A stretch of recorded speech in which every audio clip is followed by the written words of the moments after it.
A pleasure to meet all at last, and welcome back once again to films I'm willing to talk about again. And well, I've been through 3 Transformers films. Transformers 2007, Revenge of the Fallen, and Dark of the Moon. They've all had their unique qualities. They've all had their pros and cons. They've all had a lot of fan base related debates and a lot of things about them that have made some people either toxic or in love with these films. They have practically developed a cult following that is beyond significant to this very day. But then, wouldn't you know, here comes a movie that's basically overshadowed the whole bunch, while also doing a number of other things differently. Beyond differently. Which, to my surprise, I had never quite expected this film to be beyond different than the bunch. And I feel like that's going to be a key word here that'll hopefully play out in this context, because 10 years ago, Transformers Age of Extinction was brought onto theaters. And it was practically over the wall when it came to advertising. As far back as December 2013 was when I've been seeing advertisements for it. And Super Bowl 2014, what was going on? Well, I mean, there was the Lego movie, for instance, which had itself a notable amount of success as well, being the first real big Lego movie to ever come out of cinema at the time. But then, of course, there's Transformers Age of Extinction. A lot of Transformers Age of Extinction. And it doesn't stop there in terms of advertising the movie and its potential levels of success. No. Age of Extinction had loads of things going for it. Hasbro released a lot of toys for it. There were video games and mobile games even. There, of course, were Rise of the Darkspark, which more or less was based on the Cybertron series, which at the time had 2 games. War for Cybertron and Fall of Cybertron. But Rise of the Darkspark would act pretty much like a prequel to the bunch, while also filling in for the live-action video game series, which I mentioned in Dark of the Moon's review, had its own game adaptation, which actually was more or less made to act like a prequel to the events of Dark of the Moon, believe it or not. But all these different dots that I've been connecting has been just as much unnecessary jargon as what I'm about to explain here. Age of Extinction was not only a real film, it was a film that beyond surpassed the likes of every other film that was made to this very point. Michael Bay really ran the throttle to full power with this one. And whether to say that was a big success and whether that's a good or bad thing is once again up for speculation. And a whole bunch of it in this time around. And I'm sure while mixed reviews might be the least of our worries at this point, it's what I'm about to say here that's going to be rather significant to all those who might not have seen it at this very point. Yeah, in that same regard to how other movies like Avatar and yeah, I'm not talking about that crappy 2019 film, April 26th. Ugh. Nobody needs to talk about that. But okay, here goes. Transformers Age of Extinction once again takes on a massive time gap, but this one seems to go even further into the future. So, unlike the few years we've seen in the spreads between all 3 of the other films, where we have Sam Witwicky be a high schooler to a college student, and a guy working a full-time job, well, what goes on here? Is Sam Witwicky having a family with his new girlfriend, who would now be a wife? No. In fact, Sam Witwicky is missing. Yeah. Somehow, there's no Sam Witwicky. Where did he go? Where did he go? Why is he missing? Why is he not in this film? He was in 3 other movies. Between 2007 and 2011, we had Shia LaBeouf practically on the same level of the helm alongside Optimus Prime, Megatron, and everybody else that we've seen. We've even had Major Lennox practically stick up alongside them. So those two human characters and those two Transformers characters have had the most significance and almost the same amount of screen time as what we've seen. Like, I'm serious. Why is he not in this film? And to come to think of it, Sam Witwicky and Major Lennox are actually not there. What happened here? In fact, we barely get any Transformers screen time at all, at least for 20 minutes. So, what happened here? Why is there no explanation to this? A sudden disappearance of the human characters we've come to know about in the first three films and the Transformers. They're both gone! Instead, we have a junker known by the name of Cade Yeager, whom of course is played by the one and only... Oh, man. Oh, that was one thing to take in. Anyways, though. A junker known by the name of Cade Yeager, who was played by the one and only Mark Wahlberg. So, yeah. Shia LaBeouf, Mark Wahlberg. He becomes the main focus, actually, for this film. Because this is all we see. We don't see Sam, we don't see Optimus, we don't see Bumblebee, we don't see Megatron, we don't see any of the other characters that have survived throughout the last three films. And the ones that we saw from the last film, I mean, come on. Dark of the Moon had a big expanded cast. And none of them even show up once in Age of Extinction. Like, are you kidding me? Oh, man. That was certainly some stuff to take in. But anyways, Yeager finds an old cab, basically. An old cab that's just left out there. He takes it into a shop with him. And, well, guess what? What goes on next is going to be a shocker. It's Optimus Prime.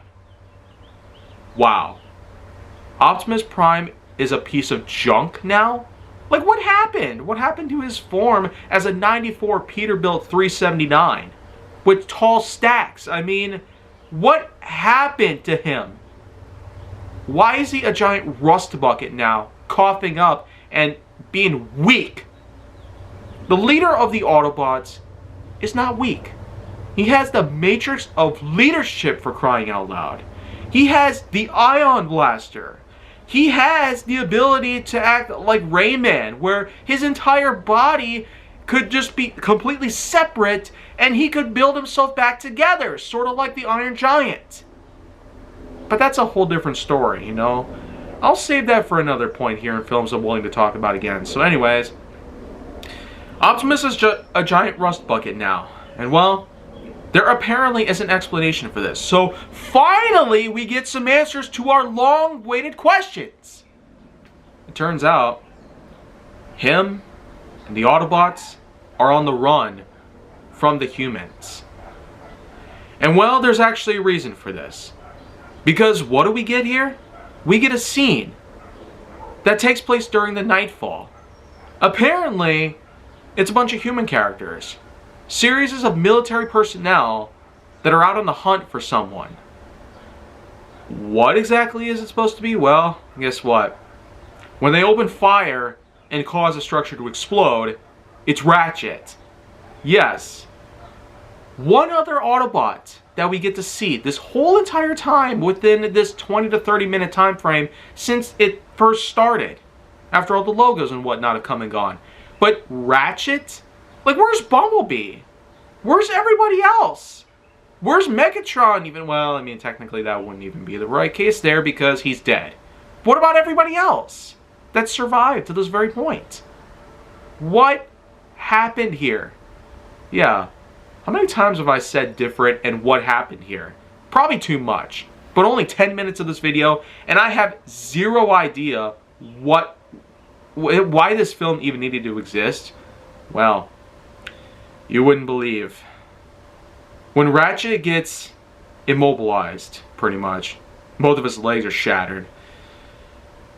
Next thing you know, another Transformer walks into the room. Well, not exactly an enclosed room, but still. He gets near Ratchet.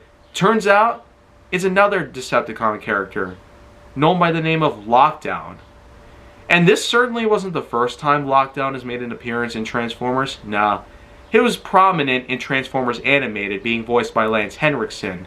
But here, he's voiced by Mark Ryan. Yes, the very same Mark Ryan who voices Bumblebee. Once again, what happened to Bumblebee? What happened here?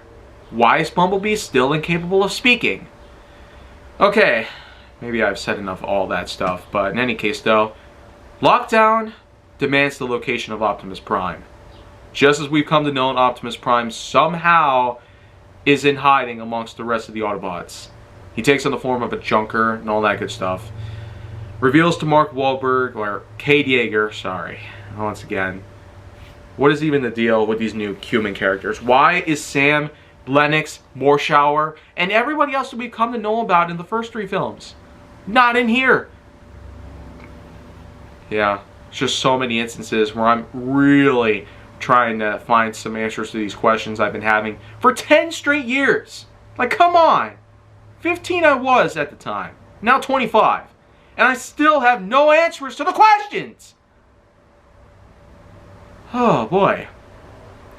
But in any case, though, Lockdown is on the hunt for Optimus just because. He's a bounty hunter, practically independent from the rest of the Decepticon army. And even though he is not entirely made to be a Decepticon, he still technically adorns the insignia, at least in most iterations.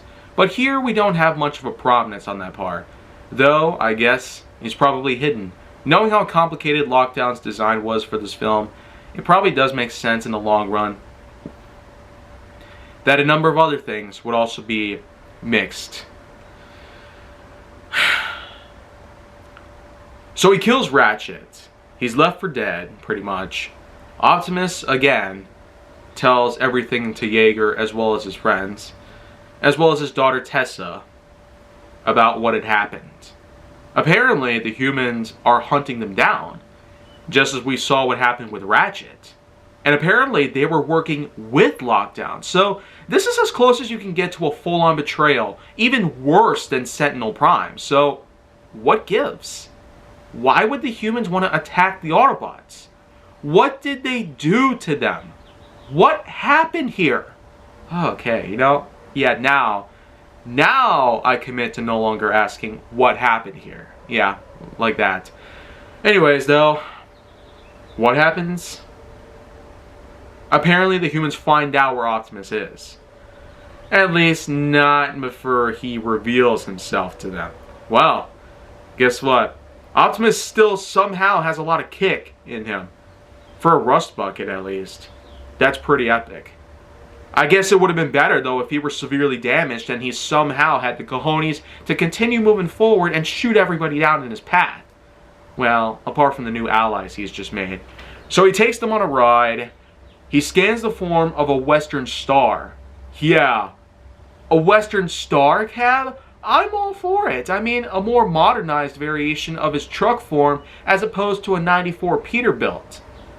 But hey, this is basically only one of a few things I've really loved about this movie. I mean, Mark Wahlberg's involvement in the cast kind of seems over the top, but think about this. He was practically at his prime by this point, and knowing how big he is today, even after a number of things have gone wrong for most big-name actors in the world, well, there's no doubt that even still, they find a way to escape the you-know-what culture. They find a lot of ways to recover from a lot of old drama and BS of all things considered. But anyways, though, it doesn't stop there. Because guess what? We actually are brought to the rest of the Autobots. Well, actually, no. Not entirely. It turns out the Autobots have been in hiding, like I stated earlier. And as Optimus himself has also declared as well. Well, they were under attack, hunted by a bounty hunter, which of course was Lockdown. And the rest of the humans, of course, which apparently have formed a certain group known by the name of KSI. And yes, this is certainly like the YouTube channel KSI. You know, JJ Olatunji. But no, it's not even related. I don't even know if this was possible by any means because of the YouTube channel KSI, or it was just a coincidence that the organization is known by the name of KSI, whereas KSI on YouTube is just a whole different topic. But in any case though, the term KSI practically caught on for both the channel and for Transformers fans. I don't know what it was. I guess KSI has just become a popular thing to say, whether it's an acronym for something, for a business or an industry of some sort, or for something else entirely.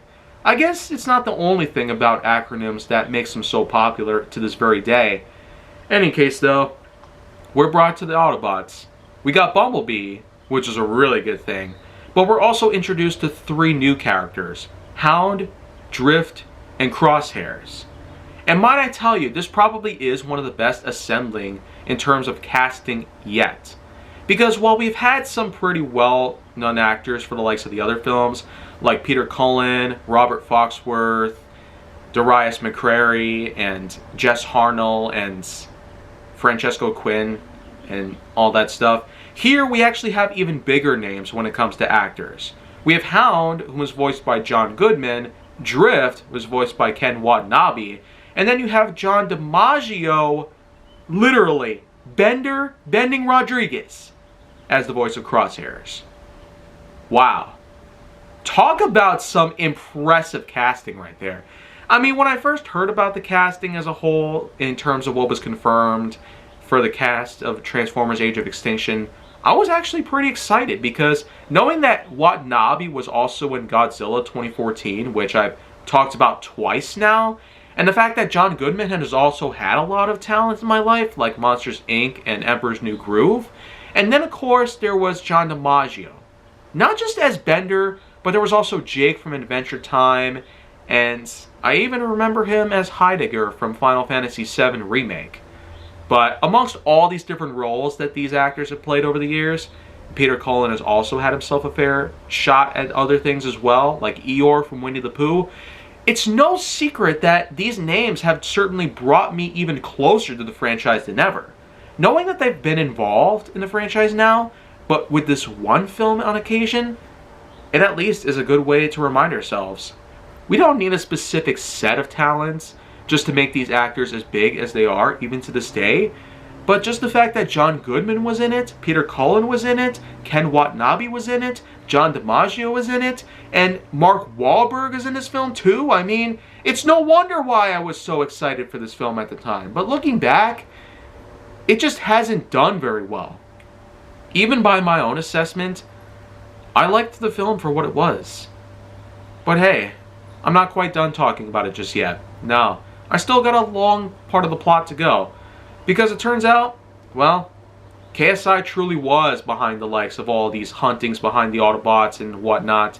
The humans and Lockdown were both working together as a KSI effort, a special organized plan known as Operation Cemetery Wind. So, this adds up to full circle. The humans are confirmed to be behind the killings of these Autobots for little to no reason. At least until we find out what really happens. Because after all, Yeager actually invades, or should I say, well, he basically infiltrates the KSI facility. And as we come to see, Stanley Tucci is a man in charge of the facility. And then of course we have the main founder of the company, KSI, whom of course was played by the one and only Kelsey Grammer. Apart from his role as Prospector Pete from Toy Story 2, I never would have imagined Grammer would actually be even bigger these days. But boy, I'm not only wrong here, I was certainly wrong then as well. Anyways though, KSI's plan, unbeknownst to everybody until they discover what is happening in there, is they intend to actually use the Transformers technology for themselves. That's right! This is basically a part where humanity has officially become corrupt enough to take on this technology that was given by an alien civilization friendly enough to cooperate with them on their terms and even help do their bidding at times if they had to. The humans straight up betray them, destroy them, use their spare parts for various things, And of course, the technology itself is used in replicating Transformers for themselves. Yes, they basically have cloned the Transformers in a way. But it certainly is a lot different than what we've come to see from the Transformers themselves. They go from transforming from cars and trucks into full-sized robots. And basically, in this case, it's nanotechnology that allows them to not only transform from car to robot, but also for various other things as well. Think about this. This is an interesting part that I never would have guessed would have actually become canon in Transformers. At least with this continuity, because nanotechnology related transformations just seems out of the way at this point, because the whole thing about Autobots and Decepticons was from transforming from cars, trucks, and whatnot to full-size robots. But using technology at a nanometric scale seems almost like that of a cheat, like a cheap way to put this stuff together. Anyways, though, it isn't long before Jaeger is found and interrogated by men of the place. So it's up to the Autobots to rescue him. They not only manage to do so, but they also come storming into the facility, enraged that they were behind all these killings. And well, guess what? Tucci comes in like a bad man.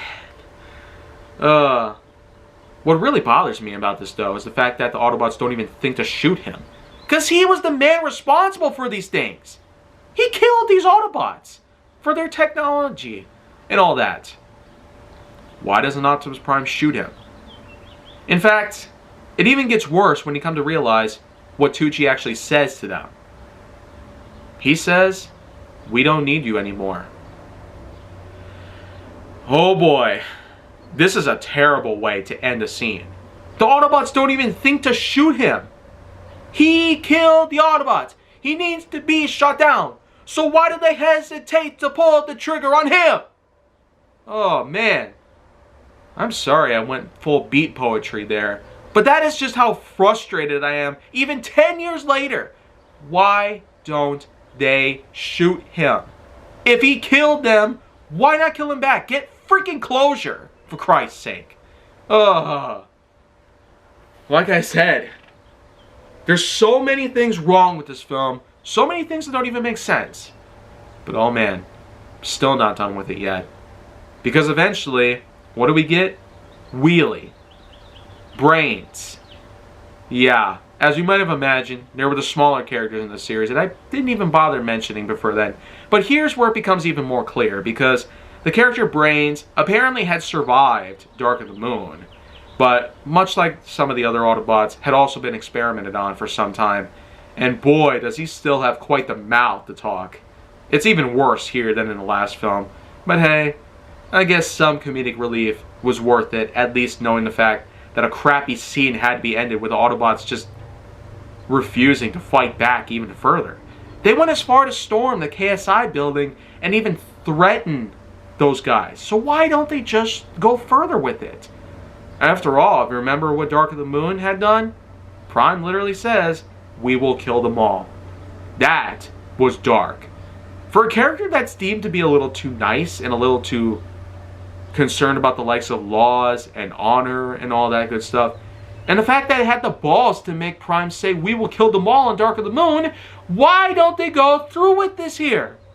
One more movie, and he literally has all intentions of ending human life for what happened to his friends. Again, nothing makes sense here at all. This movie doesn't need to exist. I don't care how much money it makes. But hey, that's what Avengers Endgame apparently had in mind. They had every intention of making all the money in the world. Thanks, Marvel Studios. No thanks, Disney. But man, I'm not even done yet with this. This is a freaking Paramount Universal picture. And it's proof that literally nobody needs to be bad. Everything needs to be horrible now. Optimus Prime's taken captive. Jaeger goes in to save him. He grabs a weapon off of Lockdown's ship. They all head down into China, where apparently a device known as the Seed is set to detonate and pretty much terraform the likes of the entire city. Man, The fact that the whole fight takes place in China, the whole final battle and all that. But I would say the real big part that helps redeem the film itself was the ending. Yeah, and it wasn't just any ending. The climactic battle between Optimus and Lockdown, with the assistance of Bumblebee as well as some of the human characters, especially Cade Yeager and Tessa, and well, as a friend of theirs. The same friend that also brought along a car, a rally car, the number 12, which people thought was actually going to be an Autobot known by the name of Smokescreen. And that would have actually made sense. Smokescreen finally getting his appearance, especially knowing he was also in Transformers Prime. I mean, that would have been pretty awesome. But hey, then again, Hound literally has the same kind of design as Bulkhead, but yet he was just Hound, not Bulkhead. I guess they wanted to try and go new and old at the same time. I mean, again, so many little details that I feel like could have been worked out in some ways. But hey, for how it turned out, we'll take it for what it is. Anyways though, Prime's own sword gets shoved into him. He meets up with another clan of prisoners from Lockdown ship that are basically Dinobots. Yes, we get the Dinobots. Finally! We've been waiting a while for them. But hey, much like how Shockwave, Bumblebee, some of the other characters don't even have voices, the Dinobots are the same problem. No voice for any of them. And the fact is, there were actually supposed to be 5 in there. You had Grimlock, Slash, Slug, Scorn, and Swoop. Yeah. Of course, Swoop is actually known by the name of Strafe, at least in terms of typographic stuff. But hey, he should have been known by the name of Swoop. That was his real name. And Scorn? Whatever happened to Sludge? And also Slash? I mean, again, I don't know how much sense that would make here. Because the name, after all, was Snarl, not Slash. But, you know what? Again, we'll take it. Sludge and Snarl can take a break here. Maybe for the right reasons. Oh, man. I've just been all over the place with this film. That's because there's no true way to help make sense of this whole thing. It's basically a story where Optimus Prime goes all against humanity for the death of his fellow comrades, while also fighting off the likes of a bounty hunter, as well as nanotechnological advanced versions of the Decepticons that he's come to fight against after all these years. And so, it all comes to an end here. But no, it wouldn't end for good with Age of Extinction. No, it basically shows the ending where Optimus Prime gives off, once again, a piece of dialogue while carrying the seed up to space. Holds it in his hand, intends to return to his creators, which are known by the name of the Quintessons. Yeah, that's pretty much what it is. With the seed in his hand, he intends to pay them back for what had happened. For what happened to Earth, for what happened to his friends, the humans and Autobots basically. Maybe that's what had gone wrong with Lennox and Witwicky, why they weren't there. But again, there's pretty much nothing truly given answers to. Not to a majority of things we've been trying to find out. And in all that, that's basically it. It practically leaves on yet another cliffhanger. But this one is even more obvious than the rest. Because who would have thought a 5th film would have come along and this one would have actually flopped. Not that the box office didn't surpass the budget. No, it only got around twice the budget. But here, it was even higher. The budget was certainly pretty high by all means, but the box office was astoundingly big. In fact, Age of Extinction is regarded as one of the most financially successful movies of all time. Even still is a part of most ranking systems, most lists of all things considered. Again, it's insane. But you know what? Just for the fact that it somehow needed to come exist, 7.5 out of 10.1. That's all it'll get. And you know what? After all that said, I've had enough with Transformers. So I'm going to come back next week with more material.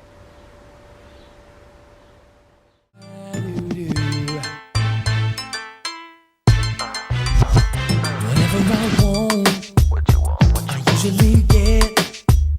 And I'm thinking I want you, but I don't have you yet. I ain't got no tricks to be playing on you.